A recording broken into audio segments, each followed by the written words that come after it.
So I will say this just for everybody.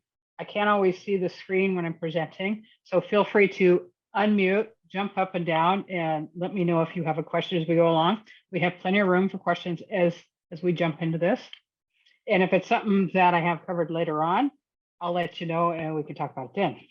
So enjoy. So I am with Nagaro. We're a digital global engineering leader. We're across 33 countries without a headquarters, believe it or not. And there's about 18,000 of us. So as you can see, lots of diversity. We have a full service portfolio. Just a quick overview. So within that, I am within the AQT business unit. That's Agile Quality Testing, as you can see there. And quality being our highest thing that we focus on is we see quality, speed of digital for your projects and products. So speed is the key. Speed needs quality to be effective. Quality needs to support acceleration. So we do that through smart approaches, lots of the automation, energy, so that you can pivot when you need to. So thank you for adding on there. I'll add a little bit more to that. I'm a lifelong passionate learner. And in that, yes, I have a slew of certifications, not because I'm on the certification hunt, but because I go learn things that are of interest. And it happens to be at the end, I get a certification. In that, the last few years, I've been focused on mastery and building that mastery within the coaching space and within the leadership space. So most recently, I did prove mastery to the IC Agile around the expert in agility and leadership. This is a brand new ICE program that IC Agile has, and I was in a pilot cohort. So we got to deal with lots of change and lots of moving parts as they finalize through that.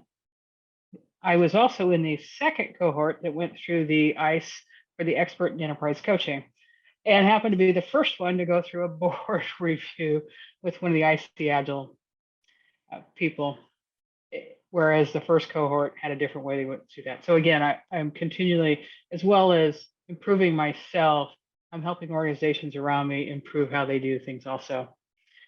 Also along the way, I realized that whereas I had deep Agilist skills, I wasn't always having the right conversations with the teams and senior leaders around me. So that led me down the path of learning about how to become a professional certified coach with ICF. And that has brought a whole new depth of conversations with people and teams and organizations on where they're going next, being able to meet them where they're at and identifying what success looks like. And of course, to supplement all of those, business agility is first and foremost out there today. I also bring in to help individuals in the feedback and become better leaders. I'm a leadership circle profiled practitioner plus a wealth more. I've been in the IT space for about 25 years now. I'm also a small business owner outside of software, have been for more than 25 years. So I bring a wealth of lots of different experiences. And I've actively involved in the Agile and coaching community. And I'm one of the leaders on the Agile Rhode Island meetup. And I regularly volunteer at women's conferences within their coaching corners.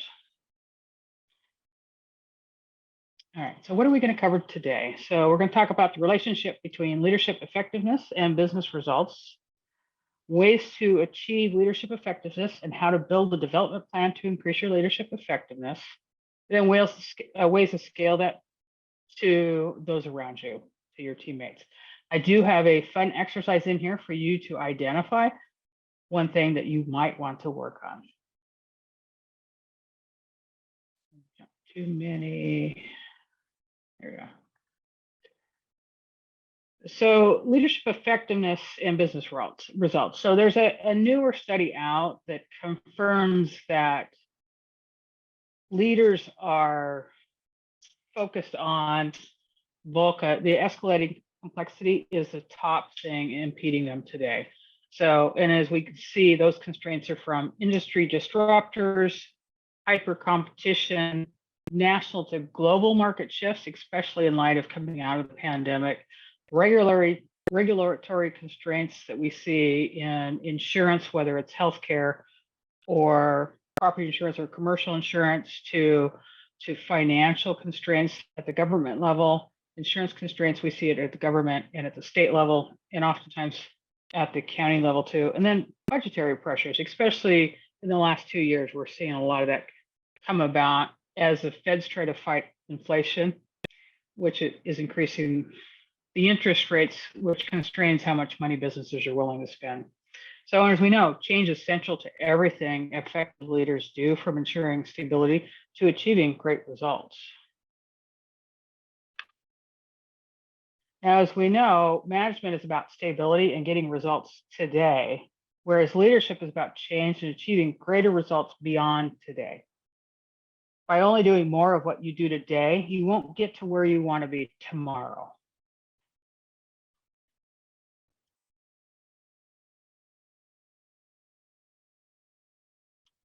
VUCA, which is volatility, uncertainty, complexity, and ambiguity, for anyone who doesn't know, is the leading stress in that escalating complexity that we see and uncertainty. The leaders across the globe are telling us that more and more is required of them. They admit that they're in over their heads. They're facing unprecedented issues. Okay. Some admit today's complexity is outpacing their learning and thus creating a gap. Many are concerned that that they don't have enough time to do what is required. So that's where we need to shift from knowing to learning and from controlling to empowering. As we all know, leaders bring the weather. They define to a large degree what can and can't happen within your organizations. And we could probably see a show of hands how many people have been in an agile transformation, and knowing the weather those leaders bring, what kind of adoption rate you had on those transformations, whether it was high, medium, low, and how it was going, or even how much the organizational impediments were being resolved.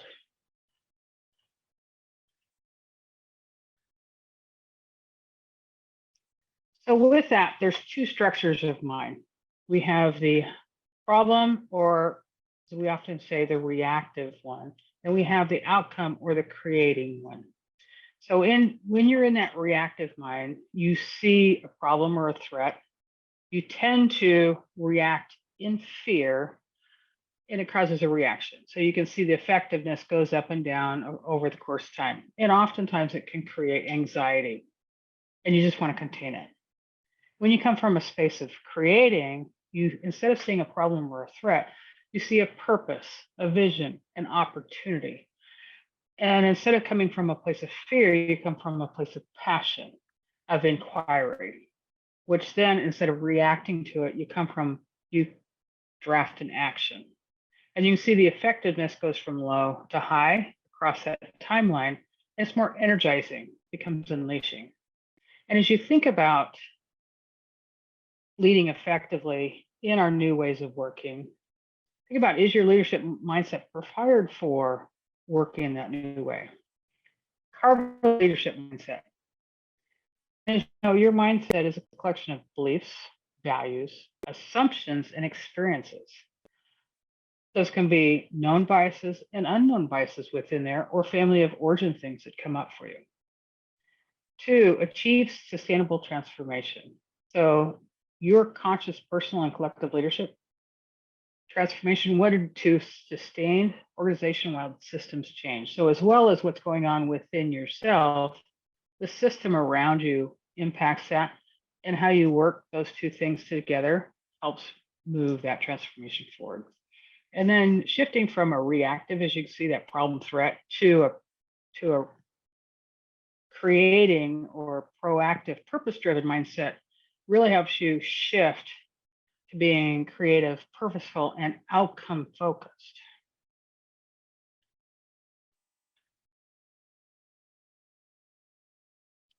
And as you look at both of these structures of mind, these internal tensions, they're there all the time.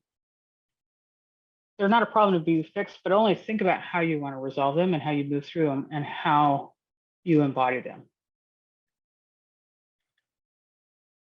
Now with that, we're going to take our first look at how that reactive versus that creative impacts your leadership and how you come across. Now, this circle here is the leadership circle. The top of it is the creative, the bottom is the reactive. The left side is about relationships, and the right is about how you tasks. And these are the correlations across the scale. Now you can see the inner circle is a rolled up of the outside. So if you look at the inner circle, you see on the creative, you see relating, self-awareness, authenticity, system awareness, and achieving. Across the reactive, and again, starting from relationship to task, you see complying, protecting, and controlling. Now, as you look at the numbers here, you can see when you come from a place of creative, you can see those positive numbers come out. And those are based upon how you see yourself and the feedback that others are giving to you on how they perceive you. And you can see, especially like on the relating, you see it's 0.85. Over on the achieving, how it comes across at a 0.91. If you look on the reactive side, do you come across as complying? You can see the numbers there. Protecting, are you distance? Are you very critical? Are you aggressive? You can see that 0.56 in negative and how those feel, what those look like. Those 5 questions on the right are leadership effectiveness, and it's on it rates again from a scale of 0 to 100, and how you see yourself. I don't have a bar on here that shows how that looks here, but it really looks at how satisfied you are and how people perceive that effectiveness. And you'll also notice how the leadership helps this organization thrive. So it's not just yourself and the people around you. Because remember, leadership is not just having direct reports. You can be a leader and assist those around you, but also how it impacts the organization. And with that, we will see the impact of that effectiveness across the business performance index when we look at those effective numbers. So again, we'll see those creative items from relating, self-awareness, authenticity, systems awareness to achieving, and then you'll see the reacting ones of controlling, protecting, compliant. And when you look at the business performance index, how that impacts across there. And down at the bottom little boxes, you'll see sales and revenue growth, a 1, market share 2, profitability 3, and you can see how much, depending upon the place you come from, how it can impact that business performance index in different ways. Any questions so far? If you have any questions, you can also put it in the chat or go off mute.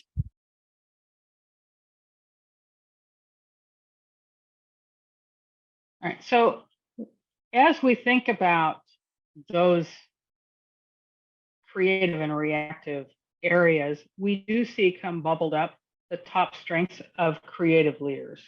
Now you'll see on the right, you'll see the numbers for the creative, and then on the left, you'll see the numbers for the reactive. So those top strengths, we'll see strong people skills. You can see how those balance out and what they look like through that. So an example, visionary, you can see the creative comes at 76. On the flip side, the reactive is 54. It doesn't say they're not visionary. It's the way it comes across and the way the people perceive it. Another great one is passion and drive. In a creative person, it's not as high. It comes at 49. Passion drive, you see it reactive is 61. And we see that when you look at the some of the controlling behaviors, or are they achieving or are they controlling, and how that looks when you look at the previous. Let me go back to the other. When we look at where are they relating, or are they controlling or protecting, and those we can see how they play out here. And you'll notice that creative leaders earn those 2.3 times more than reactive leaders. So that begs the argument, why now? Well, we know leadership matters, from business results to how people engage, team members engage, to ways of working, how an organization innovates, how they change, and the performance. The thing is, we know what leadership is. So how are we missing the mark? Well, part of it is just a difference in the type leadership styles. So as you'll see, and some of us are familiar with it very much, and it's around very much the very Taylorism part of traditional management, to organization as a machine. Whereas when we think about agility in leadership and coming from that creative space, it's an organic structure. We're really focused on the culture and that continuous learning and continuous improvement. The authority changes, and I'm sure all of us can bring to mind those leaders that we want to be, that we want to become. It's not the person that's directive and controlling. It's someone who brings, there's participation by the whole team. They empower you. They're like, what do you think? What's your options? Why should we go there? It's really bottom up and organic. The people is a huge piece. We're looking at in the agility space, creative space, it's very humanistic. Whereas in that traditional spot, it's mechanical. Leadership style changes here also. We see distant and detached versus connected and present. Their leadership styles will change from person to person. They're adaptive based upon who it is and the support they need to be their best. Supervisory, again, dictative, control, punitive. Whereas a leader with agility, they listen, they facilitate, they encourage, they coach you. And then again, the service orientation last versus self-serving versus people serving. What can I do to help you fulfill your goals? Now with that, you go through the growth to get from, and this is, you can see on the left, it's egocentric, reactive, creative, integral. And this is Robert Keegan's 5 levels of human development. From the impulsive mind, the imperial mind, the socialized mind, and self-authorizing mind, and self-transforming mind.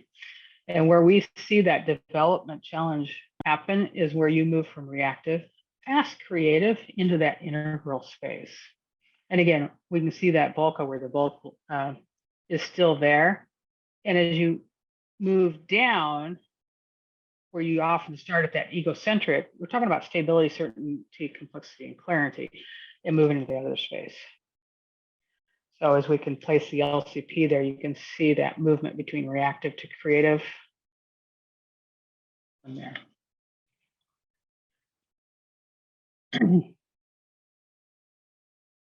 Now, let's talk about why we have such a hard challenge learning how to move to that reactive and things. Okay. And why a lot of leadership programs don't work. And we see this more probably in the US than in other countries. We make leadership training an event. So it's short-lived. Get as much done as we can get done in a day, and we're gone. Okay. It may have the wrong focus. Okay. Maybe spend a lot on delivering content versus practicing developing the capabilities that you're in the class for. This leader may have gone and taken this training and they're isolated. They don't have a support group around them to take it back. So they go and learn it, they go back, how do they apply it? And again, that also gets into the poor connectivity. They have the content maybe interesting, but they don't know how to apply it. What does it mean in the real world? So what does a good program look like?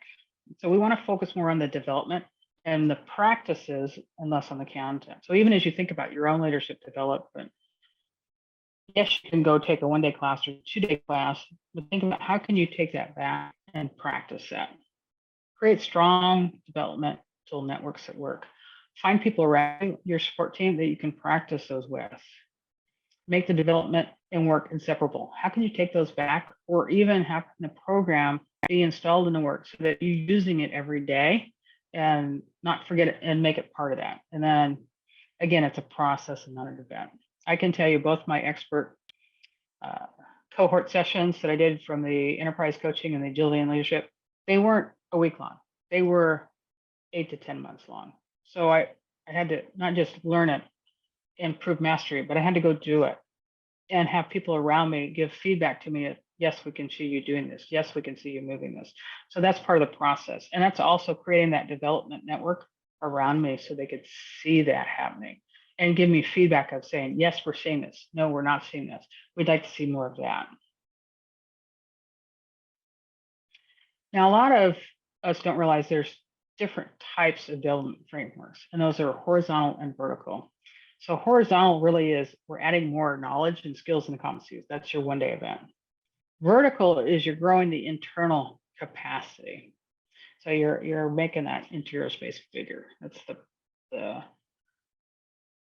the strategy and the way you use it and things like that. So you'll always need the basic skills to meet the demands of the position. However, you want to build those human skills in today's volatile business.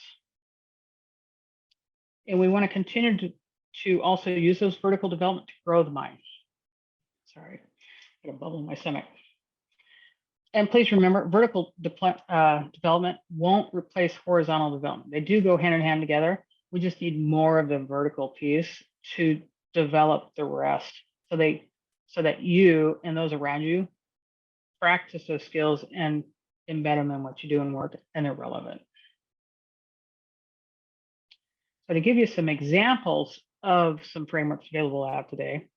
So in a horizontal development frameworks, and these are focused on expertise, you'll see Hogan's assessments, Clifton's strengths, EQ 2.0. I'm sure a lot of us have done a DISC one across time. Some vertical ones that will help you expand more in the other spaces, the Leadership Circle 360, which again will help illuminate that inner world. And there's also the Enneagram out there, which is a nice overlay to the Leadership Circle 360.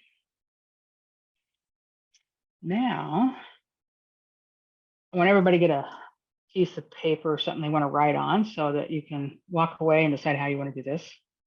So I want you to do an exercise and feel free to come off of mute and we can talk about this. So this is done both by what you communicate verbally and in writing, and by being a model of the purpose and vision that you hold. So we're going to use a scale from 1 to 5. You can use the smiley and unsmiley faces up above if you like. That's up to you. And then you want to choose up to 3 of those traits to ponder and journal. So first, what I want you to do is down below, you'll see a list of items that you want to rate yourself between 1 and 5. So communicate a compelling vision, invite others to take part. So I want to give you a few minutes and just notate from 1 to 5 where you fall on all those items on the bottom. When we come back, we'll look at where you fall and go from there. Any questions before we start?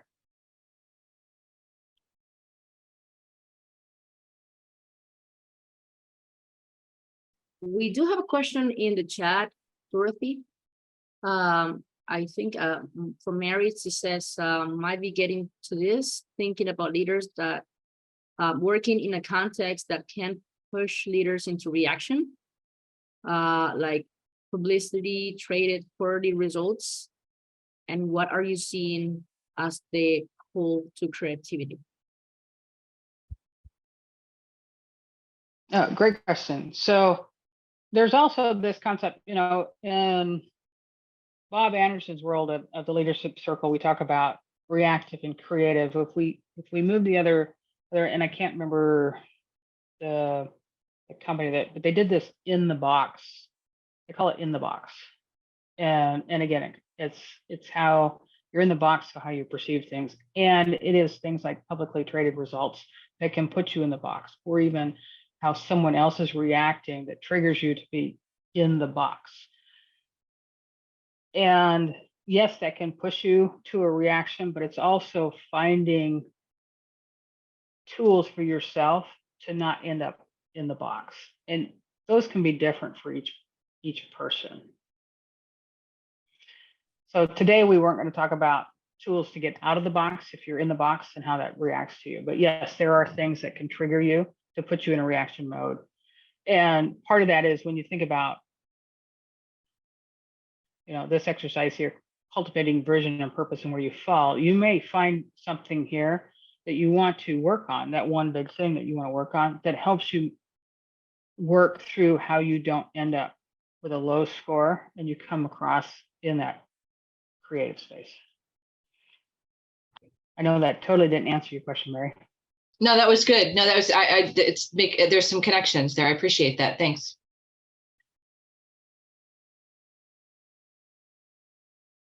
It's interesting when you say, push you to reaction. I remember years ago, my daughter's, of course, an adult now. When she was a teenager, she'd get up and she'd be in a grumpy mood. And I would always tell her how you feel and the way you start your day determines how your whole day plays out, whether it's good or bad. And she'd often start her day on a bad note. So she was in the box, grumpy. She was grumpy and grumbling and just how she perceived everything, which of course, because she was that way. And, as teenagers, they're in that egocentric mindset and where they're at in their growth at that point.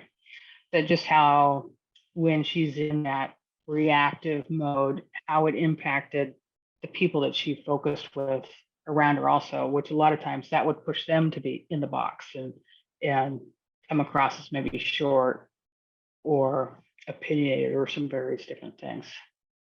As she's grown, of course, now she's an adult in the corporate world.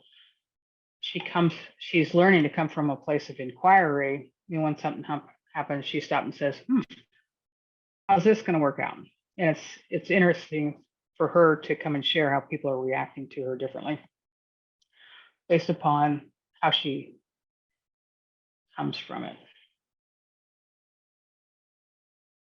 No, I love that because that really I myself am seeing leaders at even higher levels than I expect communicate a sense of victimhood. They're in the box. And yeah, looking for those opportunities to be like, no, you're the leader. Like you have some power and influence there. You have some, your experience, all of these, to even see that possibility to step out of the box and not feel like a victim of their own, of their circumstances. Yes. I was trying to remember the name of the book that talks about the in the box, and there's two of them. And I was trying to remember the name of the company that creates it. I can't come up with it off the top of my head, but before we leave today, I'll dig it out of my bookshelf and share it with everybody. So it gives you another frame of reference to think about beyond just reactive and creative. Good questions. Does everybody have a chance to go through all the items on the bottom of the slide and come up with markers from 1 to 5? You can give me a thumbs up or a yay.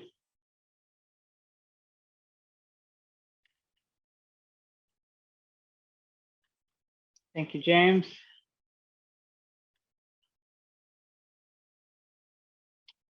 Thank you, Joel.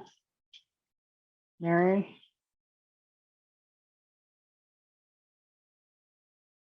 Anybody have any questions about any of the items that are on the bottom here as you think about how to score yourself between a 1 and a 5?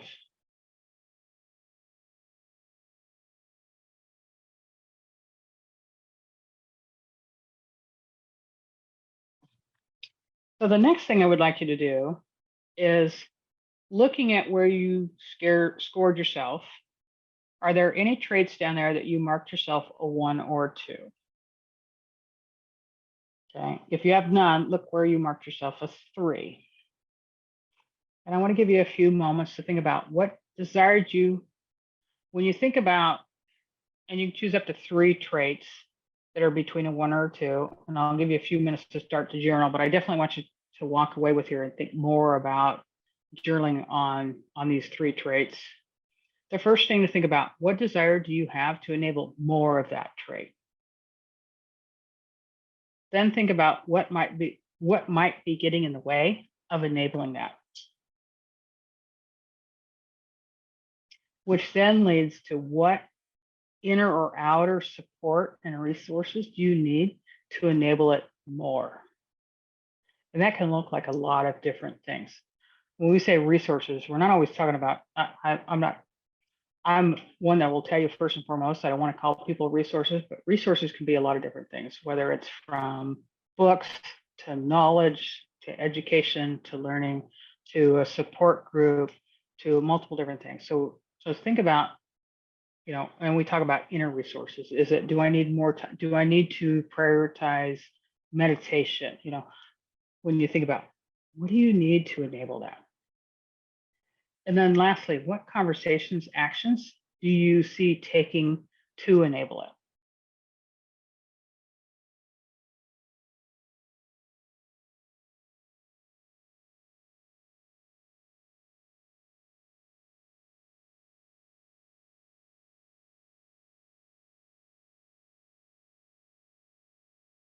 So Bartek said, I also do not like naming people as resources.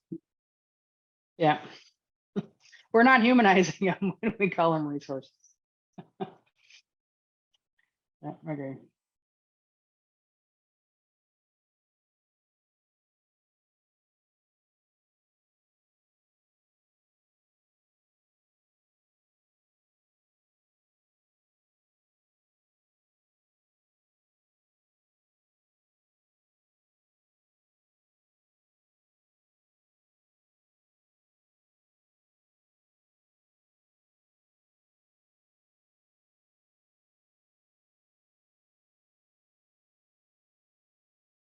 Joel said, or assets.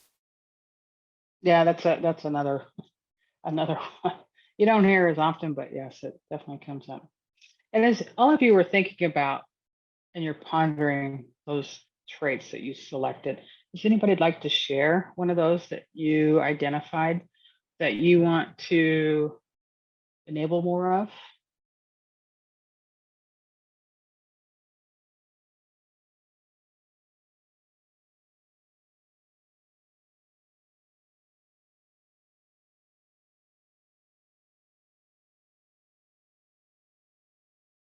Sure, James, go ahead.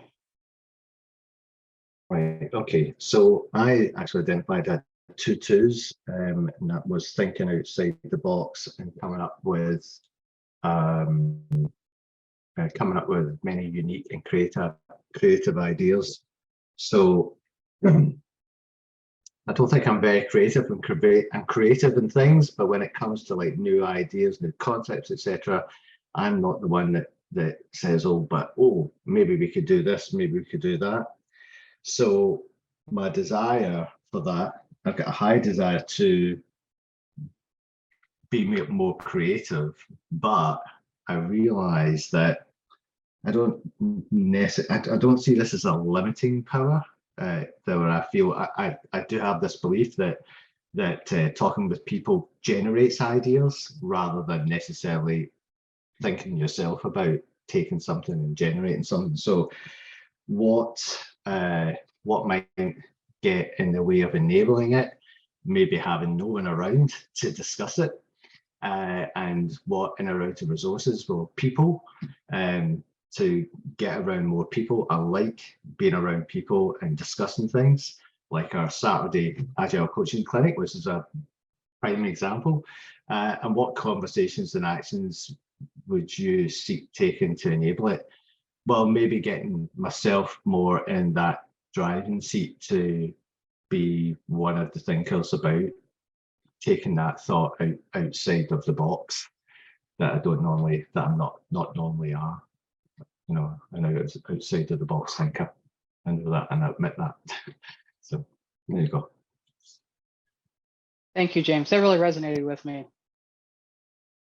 Thank you. And I'm a data-oriented person. The you know, unique and creative ideas is not my comfortable space either. Yeah, what you came up with really resonated with me. Thank you. But I like that. I like that because I didn't think I was going to see anything, but then I noticed too, and I noticed how they're sort of categorized, because my next one on threes would be the same. They are categorized and they're all around focus, staying focused and constantly improving. So I can actually resonate with this exercise, which is great. Thanks. You're welcome.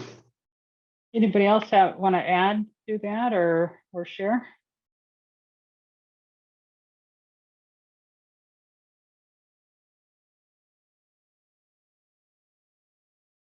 I definitely want you to walk away with this and really continue when you think about those 3 traits.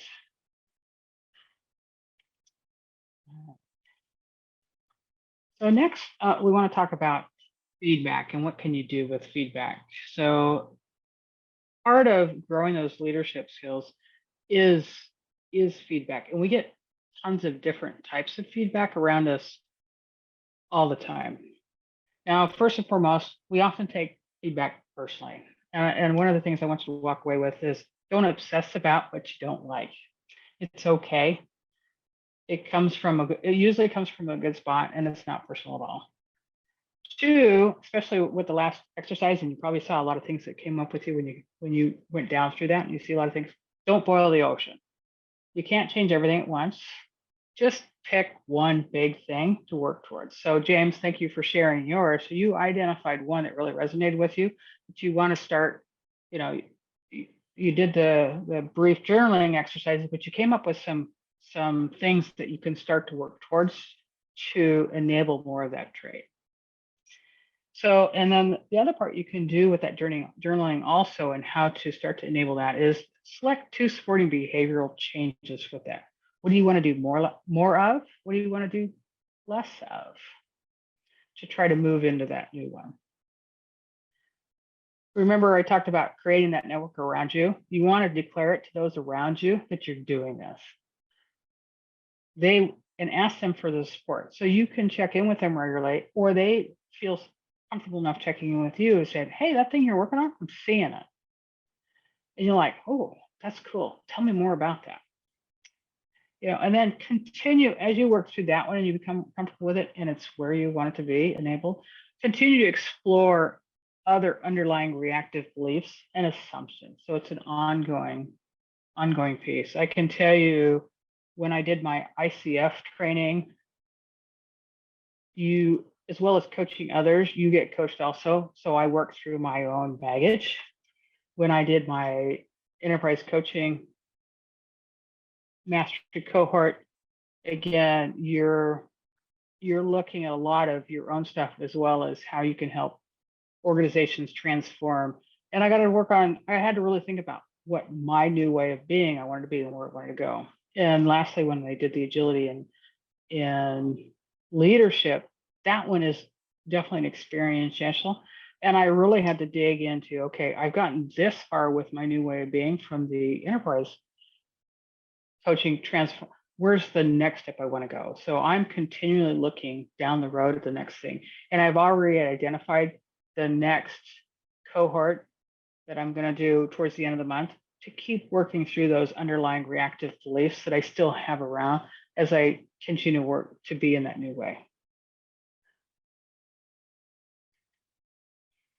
All right. So again, more of those enabling factors you can think about. So that tension's not going to go away. It's still going to be there as you go through that. And there's some conditions required to scale. So again, either through creative or reactive, we see those different levels development of the mind from, when you're in the creative space, you're self-authored, you're purposeful driven, and it's service oriented. And I'm sure all of you can bring to mind somebody that embodies this for you. When they come from a reactive space, you see them other authored, they're coming from a safety, and there's probably a lot of ambition underneath there. And we need some conditions to scale that leadership. We got to come from a place of creative. And as you can see up above, is because to be creative, we're coming from a space of, we got to be in a creative space in order to scale it out to others. Deep relationships. One of the biggest things that I have worked on over the course of the last 4 years is realizing that I have to let people into my life in order to create those deep relationships. When I did my LCP 360, one of the things that popped up big time in my reactive is how far I distance myself from others. And I take great strides to not create that distance, because I was spending a lot of time on that distance, and it didn't allow me to build the type of relationships that I needed to help others grow their skills. Radically human. We all make mistakes. Own them, author them, live them, admit them. System awareness. There's lots of stuff going on around us. We talk about EQ, but it's more than just EQ. It's how does the company's culture and other things that are going on around these people in our teams, and how do we help them move through that? Purposeful, and of course that tension. We got to create that tension in order to want to change. I see some smiles there. It looks like it's resonating with a few people. All right, so again, how do we scale that to others? So as we build that capacity within ourselves to move to that space, we want to, in that service spot, share it with others, you know? So leadership ability, we are born with, must be developed and exercised. So we get a certain amount of it, but we got to expand it beyond that with that vertical learning. And in experience, there's 3 steps to scale this to your team members. Whether you manage people or not, we can still do this. So start with yourself. You're going to build your own awareness, gather feedback through your rich environment around you. And you can do that multiple different ways. As I showed you, the LCP 360, a lot of companies do a 360 yearly. You can accelerate that and get feedback more often, or even on your own, you can generate feedback that you can use and determine next steps with. And again, you get lots of great feedback. Focus on one big thing. And then reach out for help. Next, we want to develop leadership teams. So, and again, when we think about that network support around us, develop the development agenda, assess individual and collective effectiveness around you. So as well, you know, individual people have leadership effectiveness, but also that dynamic can change when you put a group of leaders together, and that effectiveness can change. Help get the right people in place, and then build alignment around what matters. And this comes into change management is, what is success look like? What are we moving towards so that everybody is agreed upon? It's hard to move to that right spot if we're not all on the same page about what it is. And it's just a co-created working space to find what that is. And then 3, build leadership systems. You know, we want to create a development organization. We often hear this as learning organizations. We want to measure results. And again, we get part of that through the feedback results. We can see how people are moving. Then we want to institutionalize the development agenda. Okay. And people who make the most progress scaling their leadership do 2 additional things to really embody that. So they take a long-term systematic approach to development, and they lead change with transparency, personally, and vulnerability. As you can see, we talk about vulnerability. I shared some of my own stories today. Sorry. Anything else coming up for anybody here as you think about how to scale leadership to those around you?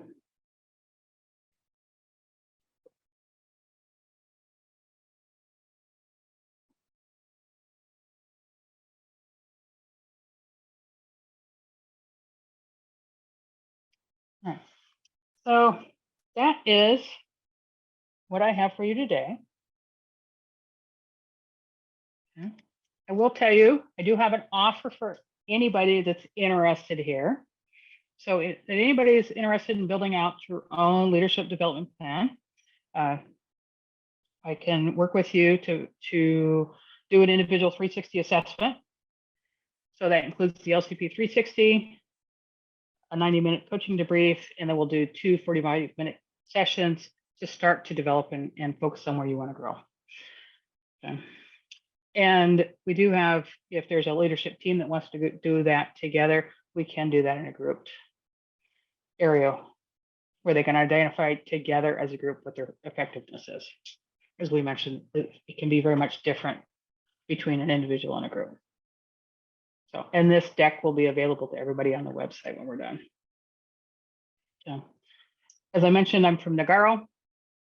Similar to TE, we bring a wealth of different capabilities to organizations.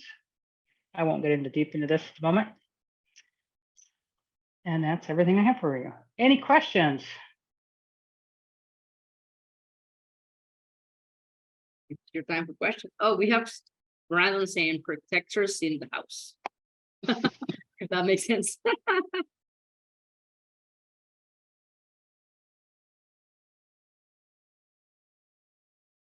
Did I put everybody to sleep tonight? I don't think so. Guys, there that was really good work. Oh, thank you, Bartek. If you have any questions, please go ahead. I mean, sometimes it happens to me that I have a question, but I just haven't figured out how to ask that. So you have a chance to absolutely ask the question. We actually have a LinkedIn post coming up.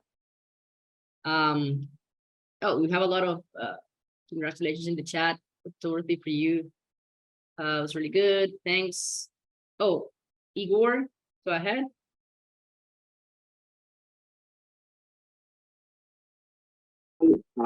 Thank you. It was interesting presentation. So, what do you think about resistance of top management, top leadership during transformation? And if you are talking about group resistance, how to overcome this and how to make it work using agile leadership principles, agile principles. Maybe what should we do? How can we overcome it? Thank you. Yeah, great question, Edgar. So a lot of times when we see them come with this resistance, it comes from a place of fear or a place of uncertainty. And without having a further conversation with them, we don't necessarily know. So a lot of times when I have somebody that comes with that type of resistance, I try to schedule some casual time with them and just really ask them what keeps them awake at night. And then as we explore what those are, a lot of times will come up of why they're resisting that. And then we can start to have a conversation about where do you want to go with this? How do you want to change it? What does good look like, or what does success look like? But it really begins with that first conversation of understanding what's keeping them, meeting them where they're at, and understanding what's keeping them awake at night. A lot of times when we think about agile transformations, the change management piece is not clear. The transparency of why we're doing it is not always there. So it feels like it's something being done to you instead of you being engaged in it. And if we change that conversation to pulling them in and making them part of the change, it helps settle down those fears or that uncertainty and really say, what's coming up for me? Help them move to that place of inquiry. Did that help, Edgar? Yes, sure. Thank you. Great. I definitely encourage you, if you have people coming from a place of resistance, go have coffee with them, go have a drink with them, go to lunch together, have a conversation. So it's kind of building a better relationship. Yes, it definitely is. I can overcome it. Yes, I can share with you. Years ago, when I was at Microsoft, I was leading an alpha project. It was literally an alpha project, not even a beta, an alpha project. We had 4 teams working, had some managers that had been managers for a while, but they were very much in the old style of managing. And I had one manager that was very resistant into the Scrum. We were doing Scrum's way of working, Scrum framework, and they wanted to know everything up front. So it was literally sit down and have a conversation and walk through why he was uncomfortable with the ambiguity of what we were working on. And it continued to be daily conversations to help him, to support him to have the comfort to moving to being able to empower his team members instead of knowing everything, the FOMO piece. as a coach, of course, it can feel overwhelming and very taxing. But at the end of the day, at the end of the engagement, they felt so much better and was more able to move into the space and support the people around them. Thank you. Thank you. I have one more question, maybe last one. What do you think is important for agile transformation coach? What about certifications, knowledge? What are the top most important things that we should know how to do? Or maybe some books, or in general, what kind of personality should it be? Great question. And I'm sure there's several of us on here that can share their own insights. Also, I can say first and foremost, come from a place of inquiry and understanding where they're at and where they want to go. So that's first. When we come in with a very rigid stance, it's hard for them to welcome us in and help them move to the next place. When it comes to books, think more about the human aspect of it. And I think, I don't remember who brought up I'm terrible at names, sorry. Joel and Brandon talked about, and Bartek, humans, not aspects, and not assets and resources. So the whole human aspect of it, being humanistic and really thinking about what's in it for them. So in that aspect, learning and training and things like that, there's a wealth of training from the Scrum Alliance to the videos and such that are available on Agile Alliance to IC Agile has a wealth of accredited training also available from various different training partners. To also when you shift, we have a lot of Agile coaches out there today in the community that are now offering either coactive training or International Coaching Federation accredited training to help you move into that place of inquiry and shift what those powerful questions look like when you work with teams and individuals and the leaders around them. I think, Mary, you did ORSC, if I recall. Hey, sorry, Mary, I'm going to call you out. Yeah, no, I've done ORSC, narrative coaching. I think sort of each of us follows our path. You find an approach or like a methodology that resonates with you. And so I think there's no linear path. It's really as diverse as the coaching community is. Certain approaches really resonated with me. So I just kept going down those development paths. Yeah. And I can say today, those things that I go out and learn are really things that I either find are characteristics I want to build within myself or things that interest me. So I want to go find out more about them. And that's what really builds the wealth of experience and capabilities that you have to become that coach you want to be. So there's no, I don't have a straight answer for you. There's no one path. Dorothy, I think what you're saying is get on a path. Step on the path. I think that's. Yeah. Any other questions?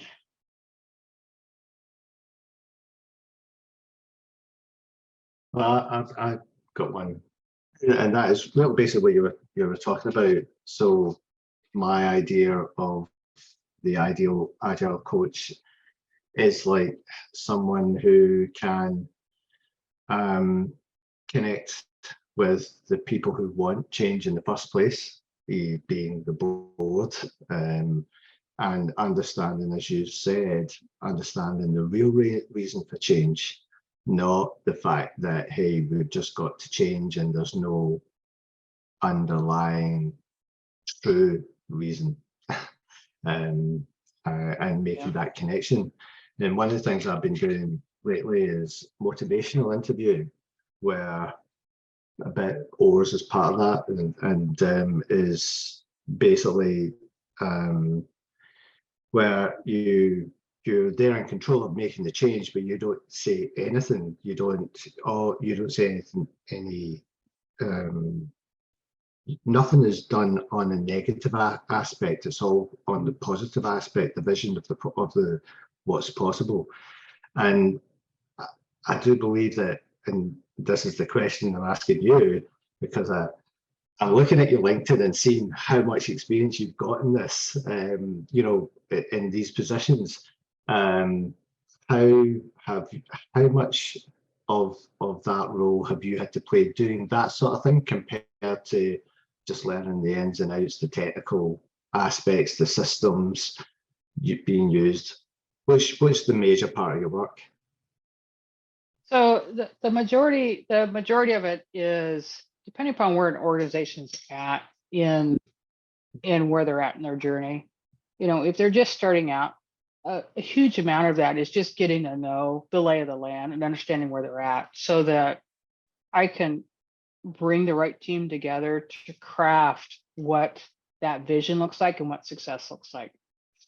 As we know in the US, a lot of organizations are way down their agile journey, and the way of working isn't the thing that they're focused on. They're in comfort, they have other challenges of they can't pivot fast enough to get things out the door, or they're prioritizing on the wrong things, or they've become feature factories and they're not understanding what kind of value they're getting from what they're shipping out the door all the time. So in the last few years, the focus has become not on that way of working the team level, but helping organizations, whether it's at the program level or the portfolio level or across the whole portfolio of are we focused on the right thing? Can we shift? And what do we need to put in place so we can shift quick enough as the market turns? And, you know, and as we also see, how do we keep team members engaged? Because as we've heard all the thing, the quiet resignation and the quietly quitting, and we hear stories all the time about people working 2 jobs because they're not being as fulfilled where they're at, you know. So how do we shift to not making all the decisions up front, to empowering people to decide what the best thing is to go build, and being comfortable enough to make that. And then a lot of what I've seen over the years is we go build this thing, but we never go back and check in of, did we get any value, or what kind of value did we get off of it? And helping them learn how to start to quantify based upon the amount of time it took us to do it and the cost, you know, actual dollars. What kind of ROI are we getting back on this? Did we make a good thing, or did we need to pull it out of there because it's not being used and it's costing us? When we talk about the whole product lifecycle, when we talk about the cost to maintain it, are we getting enough for what it costs us to do when it's costing us to maintain it? Do we leave it there, let it run, or do we pull the plug on it? And that's especially in today's economic view, a lot of organizations are starting to look at and learning how do we measure this, and what do we put in place to make those decisions? That's a great question. Great answer, thanks. Thank you. So thankfully this has been recorded, so you can take notes of her answers for sure. All right, anyone else who would like to ask a question? And I like to add on to that, James. You know, I'm seeing a lot of questions come up today. How can we use AI in place of some of these people we're using today? I saw one come through from a company just the other day of how can we use AI to write our new, not revamp user stories we have, but write new user stories. So they're really thinking about how they can pull that technology in to free up people to help with their delivery needs.